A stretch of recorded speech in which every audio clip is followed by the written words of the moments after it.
Traffic types कितनी हैं जो हम इनिशिएट कर सकते हैं? We have an option to initiate TCP traffic.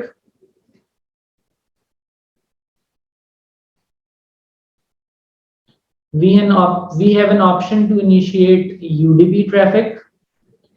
We have an option to initiate ICMP traffic. This is ping. तो पिंग यूटिलिटी बैकएंड पर ICMP यूज करेगी, DNS UDP यूज करेगी और टेलनेट TCP यूज करेगी। तो हम ये देख सकते हैं कि हमें उस ट्रैफिक के ऊपर, तीनों तरह की ट्रैफिक के ऊपर इनबाउंड और आउटबाउंड में क्या रिस्पांस मिलता है। सो इसका मतलब है टोटल 6 टेस्ट्स हैं। TCP outbound, DNS outbound, ping outbound. इसी तरह टेलनेट इनबाउंड, DNS इनबाउंड और पिंग इनबाउंड। ऐसा ही है जी।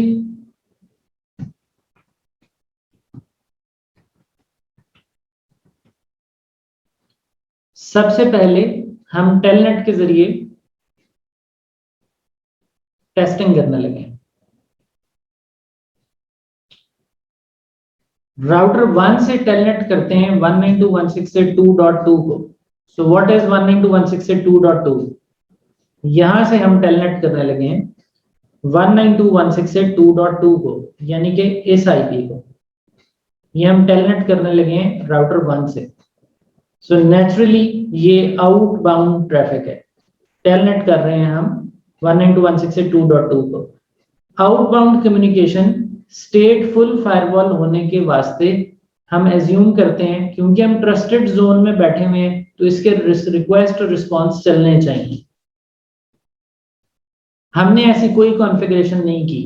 क्या ये बाय डिफॉल्ट हो रहा है? सो यू सी, हमने टेलनेट किया R1 से, we entered R2, we have the CLI access of R2। It means कि मेरी ये जो ब्लू ट्रैफिक है, आउटबाउंड ट्रैफिक है, ये बाय डिफॉल्ट वर्क कर रही है। हमने फायरवॉल पर कोई खास कॉन्फ़िगरेशन नहीं की, मां सिवाय हमने इंटरफेसेस को इनिशियलाइज किया। That is it.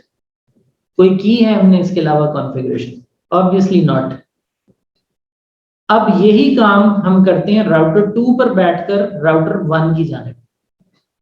So router 2 से राउटर 1 की जानिब जब मैं टेलनेट करूंगा तो वो इनबाउंड कम्युनिकेशन है, वो बाय डिफॉल्ट ब्लॉक होनी चाहिए अगर ये एक स्टेटफुल फायरवॉल है और इसका स्टेटफुल फंक्शन रन हो रहा है।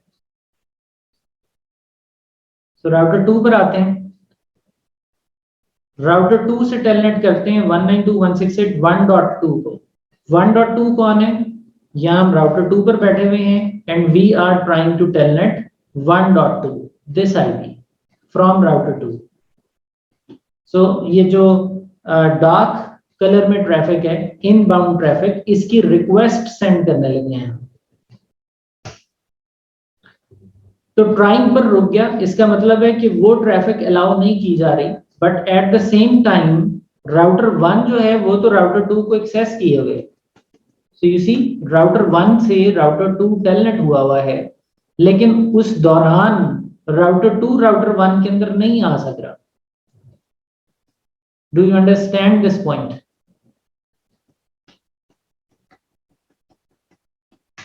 क्या हम कह सकते हैं कि हमारी जो फायरवॉल है उसने हमें बाय डिफॉल्ट एक प्रोटेक्शन दी है, इस नेटवर्क को प्रोटेक्ट किया हुआ है, इंटरनल को, कोई भी यहां से अंदर नहीं आ सक रहा। Whereas बैक वक्त हम यहां से बाहर जा रहे हैं और हमारी कम्युनिकेशन 2 वे हो रही है, which is called outbound communication. This thing is called stateful और multi-layer firewall. Statefulness इसी को कहते हैं। अब stateful टेबल वैसे तो हम तफसील से देखेंगे, उसको पढ़ेंगे, उसकी एक एक चीज को अंडरस्टैंड करेंगे, लेकिन फायरवॉल में स्टेटफुल टेबल कहां बनता है और उसको कैसे देखा जाता है, उसकी कमांड है शो कॉन। कॉन मुखफ़फ़ है कनेक्शंस का।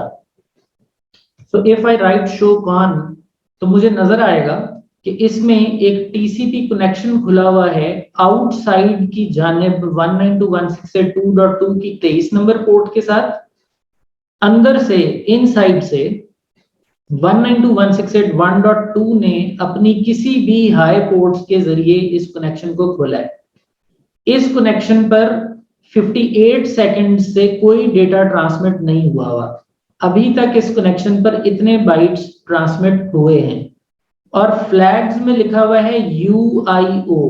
अब ये UIO का क्या मतलब है और इसकी यहाँ कितनी मुख्तलिफ वेरिएशंस आपको नजर आ सकती हैं, ये वो तफसील है जो हम स्टेटफुल टेबल की जो डीप डिस्कशन है उसमें इस पर बात करेंगे और ये फ्लैग्स आपको बड़ी इंटरेस्टिंग डिटेल्स प्रोवाइड करेंगे और ये कल को प्रोडक्शन नेटवर्क में ट्रबल शूटिंग करने के लिए इंतहाई इंपॉर्टेंट है इनकी अवेयरनेस। बहरहाल मुझे साफ नजर आ रहा है कि इस वक्त एक कनेक्शन खुला हुआ है स्टेटफुल टेबल में और इस कनेक्शन की जो रिटर्निंग ट्रैफिक है वो पॉसिबल है कि वो वापस फायरवॉल में दाखिल हो सके। अगर मैं यहाँ पे कुछ भी एक्टिविटी करता हूं तो मैं जाहिर है राउटर 1 पर बैठकर राउटर 2 से डेटा पुल कर रहा हूं। वो डेटा मैंने जैसे ही पुल किया तो आप देखिए आइडल टाइमर रीसेट हो गया। 2 मिनट 3 सेकंड से कोई भी डेटा ट्रांसमिट नहीं हुआ था। जैसे ही हमने कुछ डेटा ट्रांसमिट किया तो उसका आइडल टाइमर रीसेट हो गया और बाइट्स भी बढ़े। इट मींस कि जब जब ट्रैफिक R1 से R2 के दरमियान ट्रांजैक्ट हो रही है, आउटबाउंड ट्रैफिक स्टेटफुल टेबल को बिल्कुल नजर आ रही है और वो उसको स्टेटफुल ट्रीटमेंट में से गुजार रहा है। एट द सेम टाइम जब राउटर 2 बाहर से अंदर आने की कोशिश करता है तो उसको आने नहीं दिया जाता और ना ही उसकी कोई एंट्री इस कनेक्शन टेबल में की जाती है। लेकिन ये जो शख्स जो कि इस चीज के लिए अलाउड नहीं है लेकिन वो अटेम्प्ट तो कर रहा है ना, let's assume this is an attack, he is attempting to attack a target behind the firewall but firewall is stopping it. But क्या हमें इसकी इंटीमेशन नहीं आनी चाहिए? हमें पता नहीं लगना चाहिए कि कौन कौन से लोग ऐसी हरकत कर रहे हैं और फायरवॉल हमें उनसे बचा रही है? हमें पता लगना चाहिए उसका। Monitoring is very important. तो इस पहलू में रहते हुए इस नीड को हम पूरा करेंगे जब हम फायरवॉल में लॉगिंग ऑन करना सीखेंगे और लॉग्स को पढ़ना और ट्रबल शूटिंग को सीखेंगे, उसमें ये चीज आएगी। तो जब आप फायरवॉल में लॉग्स को खोल लेंगे तो आपको फायरवॉल पर नजर आएगा बकायदा कि एक शख्स है 192.168.2.2 वो ट्राई कर रहा है 192.168.1.2 को टीसीपी पोर्ट 23 पर कनेक्शन खोलने की और फायरवॉल उस इनबाउंड कम्युनिकेशन को रोक रही है। ये पूरा पैगाम पंच होगा आपकी तरफ and based upon that you can get an idea कि ये शख्स क्या कर रहा है और क्यों कर रहा है। But that is all to come in upcoming lectures. यहां तक बात समझ में आ रही है जी? अब हम ये कर लेते हैं कि हम एग्जिट कर देते हैं राउटर 1 से, राउटर 2 से। जैसे ही हमने एग्जिट किया इसका मतलब है पीछे टीसीपी का 3 वे हैंडशेक रन हुआ है और वो जो कनेक्शन ओपन किया था कभी किसी वक्त उसको क्लोज कर दिया गया। आपको पता है ना टीसीपी कनेक्शन क्लोज करते वक्त भी 3 वे हैंडशेक करता है। फिनिश बिट जाती है, फिर फिनिश और एक बिट आती है और फिर एक बिट आती है। सो 3 वे कनेक्शन क्लोजर भी होता है। तो जब 3 वे कनेक्शन क्लोजर हो गया मेरी इस एग्जिट कमांड के बाद तो हमारे ASA के कॉन टेबल के अंदर से वो कनेक्शन भी फ्री हो गया। So now 0 is in use, there is no connection currently in use. और आपको याद है कि हम जब फायरवॉल प्रोडक्ट्स की बात कर रहे थे सिस्को की, तो हमने डेटा शीट्स थोड़ी सी एक्सप्लोर की थी कि एक फायरवॉल को खरीदते वक्त हम उसके किन अवामिल पर नजर रखते हैं। तो वहां पर हमने देखा था कि हमें फायरवॉल्स के अंदर कनेक्शंस कंकरेंट की एक डेटा शीट में स्टैट मिलती थी। फॉर एग्जांपल ये एक प्रोडक्ट है ASAV के अंदर एक अप्लायंस है 100M और इसके नीचे लिखा हुआ है कंकरेंट सेशंस 50,000। तो ये जो पैरामीटर है प्रोडक्ट खरीदते वक्त जो हमें डेटा शीट्स में अक्सर मिलेगा, इस पैरामीटर का क्या मतलब है? दिस पैरामीटर मींस कि ये जो कॉर्न टेबल के अंदर इस वक्त हमने एंट्री देखी थी, 1 एंट्री, ये एक एंट्री उस 50,000 में से बिलफर्ड्स एक रिसोर्स डिप्लीट कर देगी, और ऐसी टोटल 50,000 कंकरेंट एंट्रीज हो सकती हैं। 50,000 एकवी नहीं होगी, वो ड्रॉप कर दी जाएगी due to the bottleneck of the platform if you are using 100M version of ASAV। मिसाल दे रहा हूं एक, तो आपको ये सोचना होता है कि आपकी फायरवॉल के अंदर से कितने कनेक्शंस कंकरेंट गुजरने हैं, पीक कनेक्शंस, उसके मुताबिक आप अपनी फायरवॉल को परचेज करते हैं या उसका इंतखाब करते हैं। So this is important when you purchase a product, जिसको आज हम एक करीबी लेवल से देख रहे हैं फायरवॉल में। तो एक पीसी बैक वक्त क्या एक ही कनेक्शन ओपन करता है? एक से ज्यादा भी तो ओपन कर सकता है। फॉर एग्जांपल मैं कहता हूं 2.2 को टेलनेट करता हूं, ये मैंने एक कनेक्शन ओपन किया, शो कॉन, एक कनेक्शन ओपन हो गया।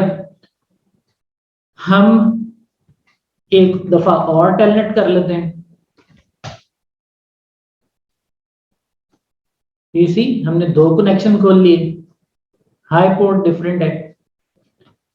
फिर इसी राउटर से मैं वापस आके फिर दोबारा उस राउटर को टेलनेट कर लेता हूं, तो मैंने 3 कनेक्शन खोल लिए। तो आप देख सकते हैं कि एक ही क्लाइंट ने जो अंदर बैठा हुआ है उसने 3 कनेक्शन खोल लिए हैं। अब अगर ये फायरवॉल 50,000 कंकरेंट कनेक्शन सपोर्ट करती है, तो इसका ये मतलब मत ले लीजिएगा कि 50,000 क्लाइंट्स इंडिविजुअल लैन में लगे हुए हों तो ये फायरवॉल उनको हैंडल कर लेगी। 50,000 कंकरेंट कनेक्शंस की बात हो रही है, 50,000 कंकरेंट पीसीज की बात नहीं हो रही। एक पीसी 10 भी खोल सकता है कनेक्शन, 100 भी खोल सकता है, 1000 भी खोल सकता है। और कई दफा आपके पीसीज के अंदर जब वायरस, वर्म, मैलवेयर आ जाते हैं तो वो बिला वजह कनेक्शन खोलना शुरू कर देता है इंटरनेट की तरफ, और वो इतने कनेक्शन खोलता है कि फायरवॉल के इस कनेक्शन टेबल को ही फ्रीज करने की वो कोशिश करता है।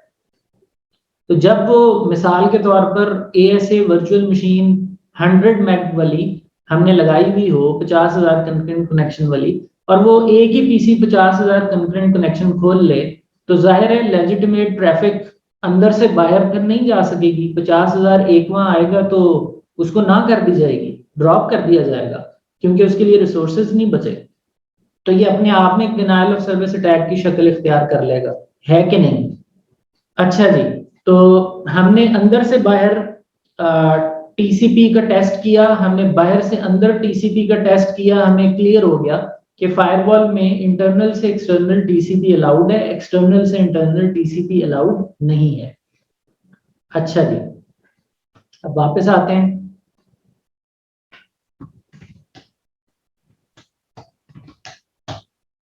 We have closed all the connections.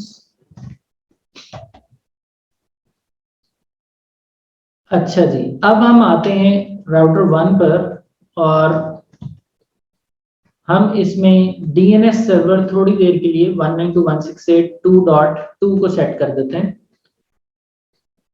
2.2 is the external machine, this one, sorry 2.1.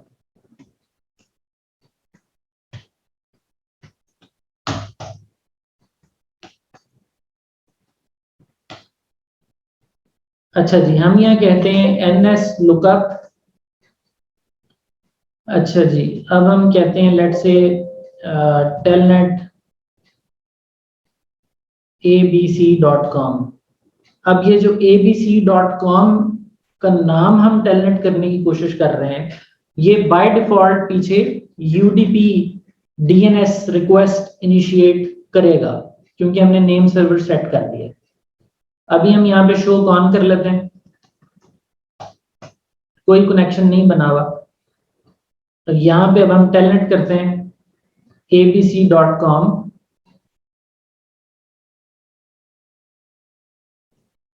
or we can say abc.com ping.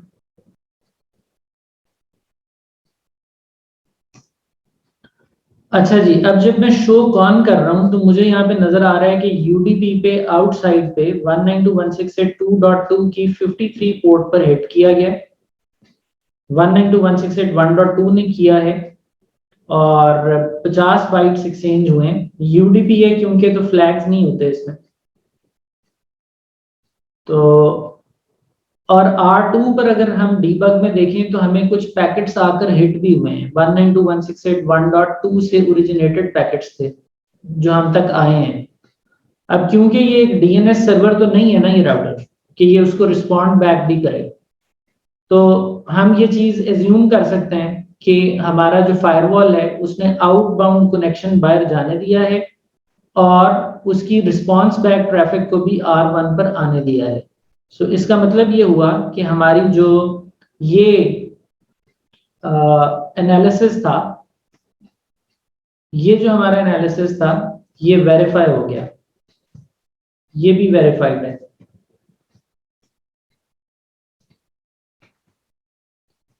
ये भी वेरीफाइड है। अब ये वेरीफाई करके देखते हैं बाहर से अंदर डीएनएस।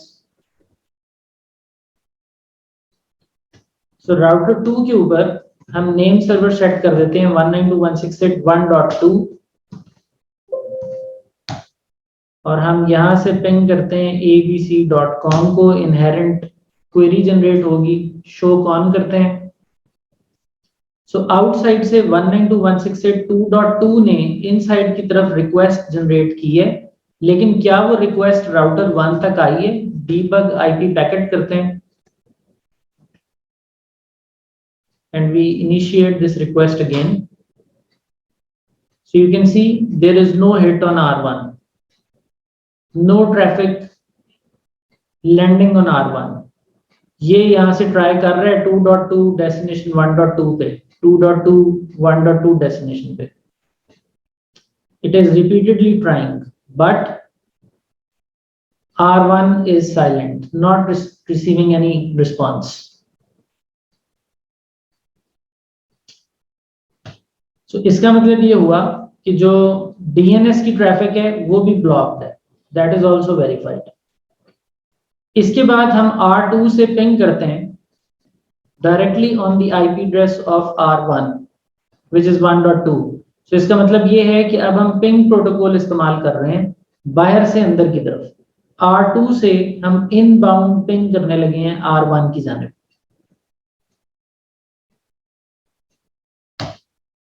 सो R2 R1 को पिंग करने की कोशिश कर रहे हैं, but there is no response and there is no packet landing on R1 at all.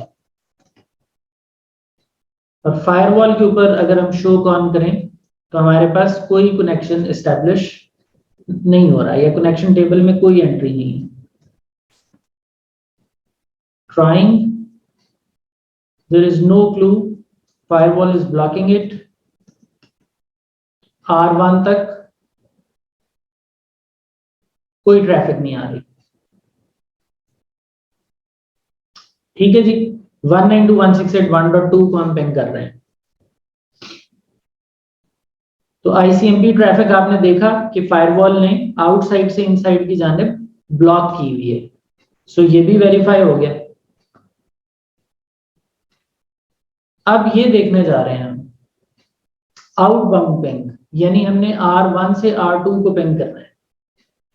So we are going to ping 192.168.2.2 from R1।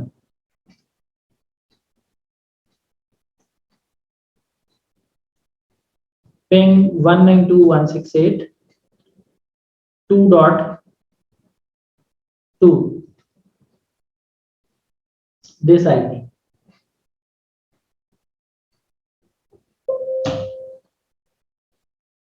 अच्छा जी, इस सोर्स 1.2 ने डेस्टिनेशन 2.2 को पिंग के पैकेट फेंके। ASA में आके देखें तो यहां पर कोई जिक्र नहीं। ट्रैफिक अंदर से बाहर हम भेज रहे हैं। और अगर आप गौर करें तो राउटर 2 के ऊपर आपको वो ट्रैफिक रिसीव भी हो रही है। 192.168.1.2 सोर्स से आपको डेस्टिनेशन 192.168.2.2 पर ट्रैफिक रिसीव भी हो रही है। यानी इन से आपने बाहर पिंग की है, आपको जवाब नहीं आ रहे, लेकिन राउटर 2 के ऊपर तो ट्रैफिक आ रही है बाहर सोर्स 192.168.1.1 से। व्हाट डू यू थिंक, ये क्या हो रहा है? What is your take on it? इसका अब मैं क्या आंसर यहां लिखूं? ये जो अलाउ है बेसिकली, ये अलाउ भी एक्चुअली इंस्पेक्टेड अलाउ है, यानी स्टेटफुली अलाउड है। पिंग अलाउ है, उसको मसला कोई नहीं है आउटबाउंड पिंग भेजने में, it is allowed, but this is not inspected. Not inspected का क्या मतलब है? Not treated statefully. जब आईसीएमपी को वो स्टेटफुली ट्रीट नहीं कर रही फायरवॉल आउटबाउंड, तो इसका मतलब क्या है कि आउटबाउंड कम्युनिकेशन की ये जो ट्रैफिक बाहर जा रही है, इसका रिस्पांस वापस फायरवॉल नहीं आने देती। एक दफा रिक्वेस्ट अंदर से बाहर चली गई, उसको जाने दिया, लेकिन उसका जो रिस्पांस वापस आ रहा है उसको एलियन समझ लिया और उसको यहां ड्रॉप कर दिया। वेयर एज जब टीसीपी की रिक्वेस्ट जा रही थी तो उसका रिस्पांस आने दिया जा रहा था, क्योंकि उसको इंस्पेक्ट किया जा रहा था, उसकी तफसीली जांच पड़ताल की जा रही थी और उसकी वापसी के लिए माहौल साजगार किया जा रहा था, विच इज कॉल्ड स्टेटफुल फायरवॉलिंग। जब यूडीपी की ट्रैफिक बाहर जा रही थी तो उसके रिस्पांस भी वापस आने के लिए माहौल साजगार किया जा रहा था, that is called UDP inspection. But when ICMP request came in, उसको जाने तो दिया गया है, it is just allowed but not statefully, so response traffic is being blocked. This is the default behaviour of ASA for ICMP.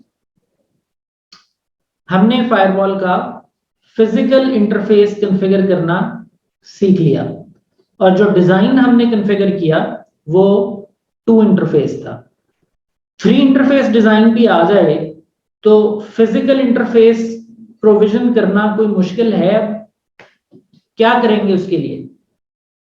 ये तीसरा interface आप करना हो तो क्या करना होगा जी? Using physical interface. Is this any difficult? वही कमांड्स हैं। हमें इंटरफेस को जाके लेट्स से यहाँ पे अब हम इंटरफेस 2 सिलेक्ट कर लेते हैं, हमें उसको नो शट करना है, स्पीड डुप्लेक्स सेट करने के बाद उसका आईपी दे देना है, उसका कोई भी नाम रख लें आप, ABC DEF IJK या DMZ।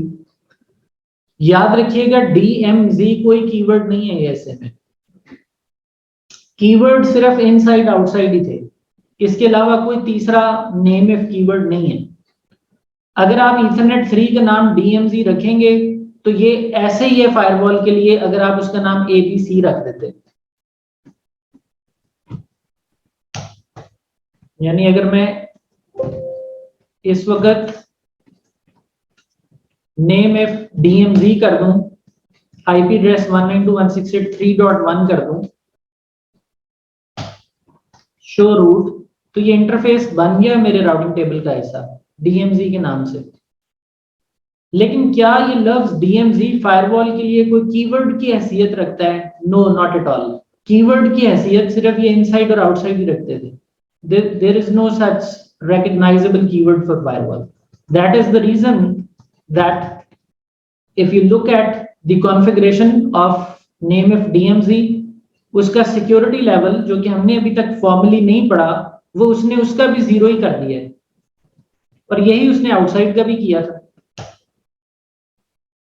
तो उसने उसके दरमियान कोई फर्क नहीं रखा। अगर आप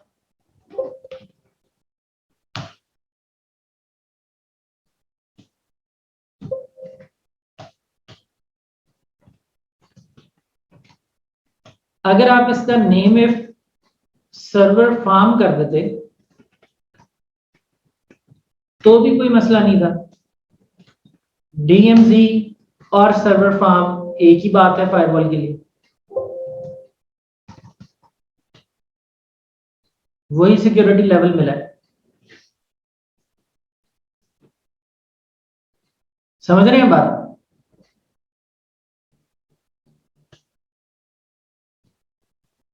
But in order to configure 3 interfaces, we must learn this security level thingy, this security level concept